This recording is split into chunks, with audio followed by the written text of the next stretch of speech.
Ito, yung binili kong orange noong New Year. Meron pa rin siyang kasing may natirang isa dyan sa Kagaya nung binili kong apple. Nung binuksan ko yung apple, makikita mo yung pinagdaanan ng tusok ng karayon. Ayan, kagaya nito yung orange. Ang orange, pag na-stack lang sa basket na hindi mo siya na kinakain, nangungulubot lang siya, hindi siya mabubulok. Hindi kagaya nitong orange na to. Ayan tignan yung itsura niya. Ayan pinisil ko siya meron yung tusok. Meron siyang tusok. So, ibig sabihin niya may tusok yan ng karayon. Dahil hindi ganyan pag nabubulok ang orange. Ayan Nasa ng hustisya nito sa Pilipinas. Hindi ba yan chine-check ng mga foods and drugs?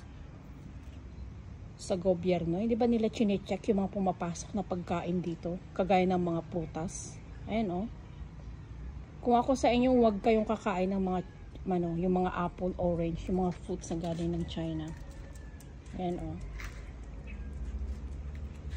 Hindi ganito pag nabubulok ang orange.